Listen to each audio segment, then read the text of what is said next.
Passe de zéro à héros en SEO, je suis heureux de te retrouver. Je m'appelle Dimitri Ajon, je suis le dirigeant et fondateur de l'agence web Infoconception et mon métier c'est la création de sites internet et le référencement.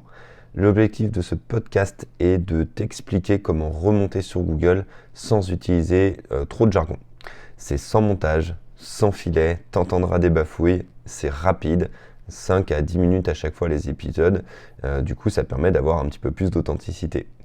Sujet du jour, on parle toujours de référencement et je voulais te parler de l'importance de mettre à jour ses contenus. Si tu as un site internet qui existe depuis quelques années, tu as certainement des pages que tu as créées il y a quelques années sur lesquelles tu n'es pas revenu, des articles de blog généralement par exemple, sur lesquels ce serait intéressant de mettre à jour tes contenus.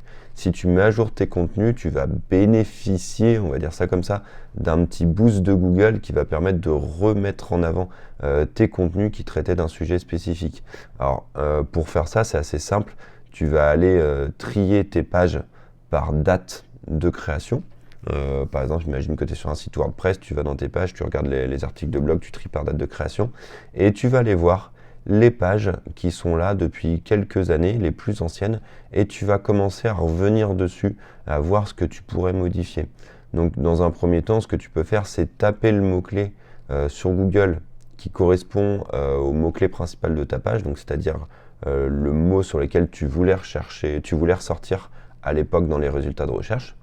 Tu tapes ce mot-clé-là sur Google et tu regardes un petit peu ce que font les premiers du classement, quels points ils ont abordé, est-ce qu'ils ont mis de la vidéo, est-ce qu'ils ont mis des images.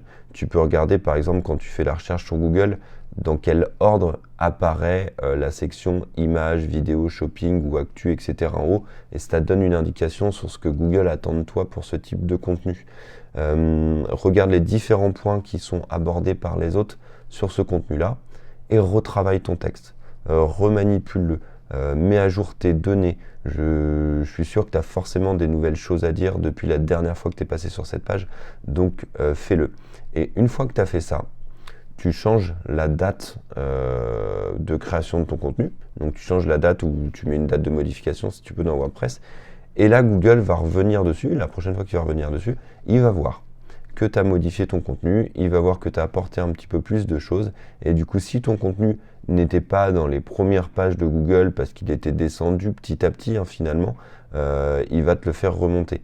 Google, les pages que tu as de ton site internet, il est logique qu'au fur et à mesure du temps, tu commences à retomber dans le classement des résultats de recherche parce que tes pages elles sont moins actuelles. Si tu traites d'un sujet, on va faire un exemple, comment créer un site internet ou quelles sont les étapes pour créer un site internet. Si tu as écrit un bon article de blog, tu vas vite arriver dans les premières positions. Si par contre cet article-là, il commence à être un peu plus ancien, que tu l'as créé il y a 2 ans, toutes les nouvelles pages qui vont expliquer que tu peux te servir du no-code, que tu peux te servir des IA comme ChatGPT pour générer des contenus, des choses comme ça, ils vont passer devant parce qu'ils sont un petit peu plus actuels. Donc si je reviens sur ma page d'il y a 2 ans, je vais retraiter de ces sujets-là, je vais ajouter un petit peu de texte et puis je vais mettre à jour mes données. Peut-être que j'avais des données chiffrées qui doivent être mises à jour. Bref, cet ensemble de choses, si tu le fais sur toutes tes pages-là, si tu le fais sur toutes les pages de ton site, et que tu les mets à jour et que tu changes les dates, tu verras que Google va faire remonter un petit peu tes pages. Donc c'est une très bonne astuce pour recycler ton contenu plutôt que recréer du contenu systématiquement. Tu vas pouvoir regagner du trafic juste en mettant à jour tes pages un petit peu plus anciennes.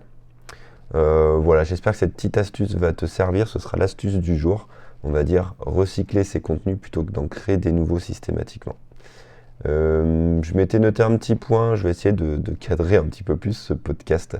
On va se dire par exemple que le vendredi ce sera le récap chiffré du podcast, comme ça vous êtes nombreux à me demander sur Insta où on en est, etc. Et bien du coup, depuis le début, là on doit être à l'épisode 56, 57, je sais plus, on est à 3000 écoutes, on vient de passer la barre des 3000 écoutes, donc merci à toi d'écouter ce podcast. Si tu le découvres, je t'encourage vraiment à t'abonner au podcast pour pas louper les prochains épisodes, et puis si tu apprécies ce que je délivre dans le podcast, mets une note sur la plateforme de ton choix, ça aidera le podcast à se faire connaître.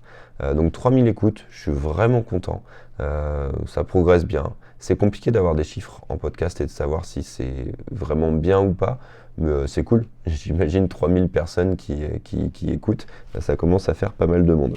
Voilà, si tu as des retours à faire, si tu as des questions sur le référencement, surtout, faut pas hésiter. Tu peux me contacter sur LinkedIn, tu peux me contacter sur Instagram, dimitri.jon, c'est le nom de mon profil. N'hésite pas à me contacter et j'y répondrai dans le podcast. Je te souhaite une excellente journée. Merci à SEMrush de sponsoriser le podcast. Porte-toi bien, prends soin de toi, prends soin de ton SEO. On se retrouve maintenant lundi. Ciao!